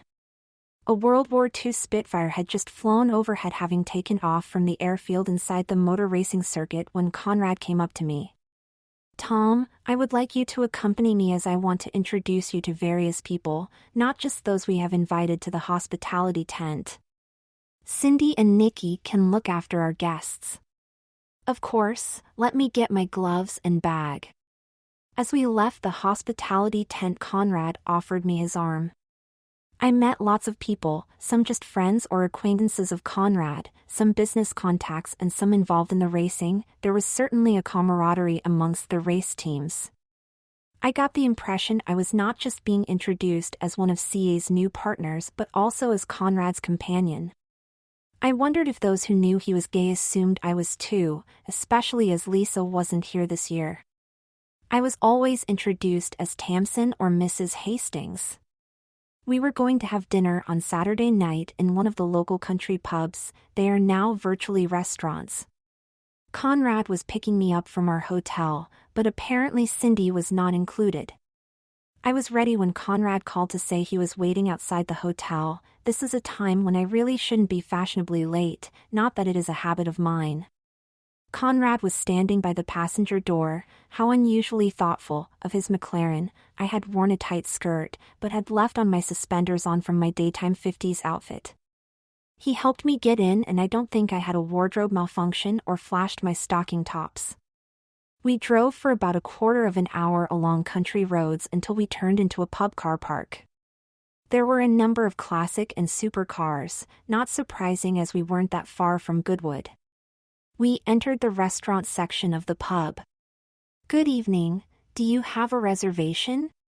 "Yes, the name is Eddington." "Ah, here we are, for two, yes?" Conrad nodded. "Would you follow me, sir, madam?" The girl grabbed a couple of menus and showed us the short distance to a table in a window alcove. The table was for two, so I hadn't misheard. It was just Conrad and me. Another member of staff took our drinks order. I had a vodka martini as I needed some liquid courage. I didn't know what was going on. We had finished our starters and were waiting for our main course. Up to now, our discussion had been about the success of Conrad's racing team and of the hospitality venture. "Tom, you may be wondering why I have asked just you tonight and not Cindy, Nikki, or any of the team members." I didn't answer, because I had no idea, and Conrad knows, or suspects, that I couldn't satisfy him sexually. "Last year I asked George to bring you to the revival suitably dressed so I could complete my assessment before offering you a job. How could I forget, my first outing in public and the beginning of a new life enjoying my passion? I'm afraid I have another ulterior motive this year. I knew Cindy and Nikki could handle the hospitality without you this afternoon, so you could accompany me to meet business acquaintances and my own friends. It is my wish for you to become the managing partner and the face of CA. But you have only just made me a partner. I thought you would be seeking someone with more experience and better known to take over from you. I will still be the senior partner. I know the business is me. If I fall ill, say, then CA could wither on the vine. I will be able to guide you as you gain more experience in managing the business. You are now the engine for CA, but you are not well known. We need to raise your profile so that you can develop trust and become part of our public face, a deputy who can take my place. Cindy can't do that. She is our strength on the organizational side. I can't think of anybody but you to formally take my place when I finally step down. I'm flattered. And so you should be. The feedback from your encounters during today have all been positive. I want you to be more involved. We will work together as a partnership at all levels, although I'm still the boss. You will work with me in the private office at my house, and I will provide you with accommodation so you can be available if needed at any time. I can then spend more time on personal interests without raising concerns that the firm was drifting. Cindy will be responsible for the main office and the employees working there. Wouldn't a higher profile risk exposing my secret? There would be a marginal increase in risk, but once you are established, I think it would be minimal, especially now you're on hormones and as your feminization progresses. If you are exposed, then we can manage it by implying you are a trans woman and not a crossdresser. There are a number of high-profile trans women, and anyway, I have always avoided doing business with those with prejudice against the LGBT community. I am a gay after all. It is funny, I don't think of myself as a trans woman. I'm a crossdresser first and foremost, a lucky one who can indulge in my fantasy all day, but I can connect with trans women, and are sympathetic of course, and would not be put out if mistaken for one. If you want to think about it, do so. No need, I would be honored to accept. Even though your office and home will now be in my house? It makes sense, working with you in your privacy office and being on hand, and not for you based at the main office during office times. I'm pleased, you are now the managing partner. I have another proposal for you, more personal this time. I said I had ulterior motives for our encounters today. I also introduced you to my friends and members of my race team. Some of them know I'm gay, while some don't because I never told them and they never asked. I was delighted to meet them, they are a very sociable bunch. Good.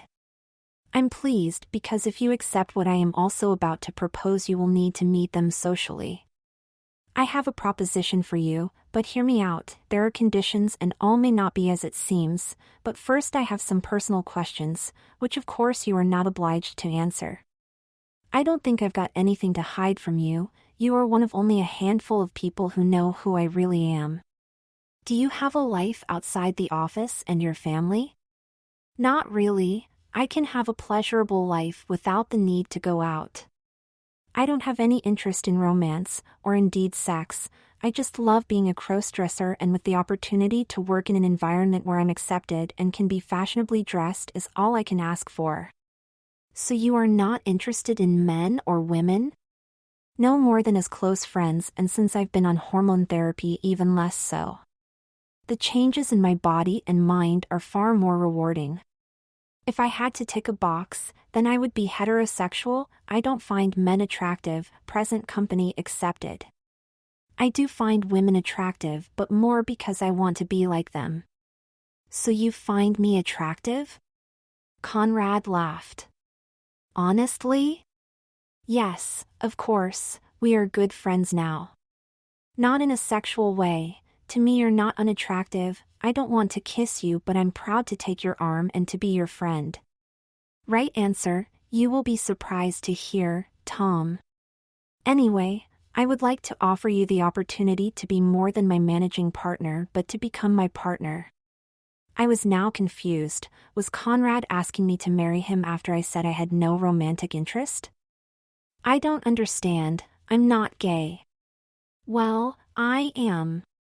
After Lisa, I will continue to have boyfriends, for short affairs or one-night stands, but I don't mean a romantic partner. As I said, I want you to be the face of CRA as the attractive businesswoman who will be running the firm. We will represent the firm together at social and promotional events. We will provide a long-term image of stability as long-term faithful companions. Businesses like stability and certainty. So we would be seen regularly at public events as partners, as a couple? Is that so bad? I keep my private life separate from my business life, and I can shield you from would-be suitors. You will become a very eligible catch, as indeed I was back in the day. I want to have a normal life as well, one where I can attend social events and enjoy life with a regular companion, and who better than my business partner? I have to refuse, sorry, Conrad. I have no desire to be anyone's companion, a wife, or husband for that matter. Hear me out first, then say, yes, no or maybe. I am not looking for a sexual partner. As I said, I intend to seek out boyfriends and keep that side of my life discreet. If you live with me, share my house, we will have separate bedrooms. I am looking for a social companion, a platonic chaste relationship with a woman or crossdresser. I don't mind, someone who dresses well and can socialize. I do not intend to get married to you or anyone. I don't really socialize. Yes, I know, but you are sociable and present as a personable young woman. You demonstrated that today. I'm sure you can find someone. Not like you. I have no concerns that you will become demanding. I know your passion is crossdressing, or that you are not a gold digger. You will become my business partner and take over the business anyway, and I'm going to be proud of you. I slept on Conrad's second proposal, and the next day I said yes, I would be his social companion. Who could resist wearing fabulous clothes at social and society events? I hope I have reached perfection as a crossdresser, have become a successful professional as a woman, and now I can complete my life by also becoming a socialite and hostess. What more could I possibly want as a crossdresser who just needs to present and be accepted as the perfect woman? I made the right decision. I'm late middle-aged now and Conrad has now passed away. I live in the house that Conrad and I shared and own and run the firm that Conrad built. I even own his racing team. We still have the Jaguar, but I don't race myself. I'm known as a gracious hostess and a fashionable socialite in my own right and always Mrs. Hastings, never Mrs. Conrad, but most people call me Tom. Although there were rumors, of course it would be inevitable, I was never considered to be Conrad's wife, real or otherwise, and he never treated me as such, but to tell you the truth, as long as we had separate bedrooms I wouldn't have minded. Of course my bedroom had a large walk-in wardrobe and lots of full-length mirrors. From the day I started at Conrad Eddington Associates I have never worn an item of male clothing. I have been able to cross-dress to my heart's content. I have a new partner and companion now, so I'm not alone. In his will, Conrad left all his assets including the business and the house jointly to Cindy and I. We both had sufficient savings and disposed of some assets, so we didn't need to pay the inheritance tax to keep the house, now my home, and the business intact. Cindy's wife, once the children had left home, had decided, although she loved Cindy very much, that she missed sex with a fully functioning man, so they separated amicably. She missed out on the inheritance.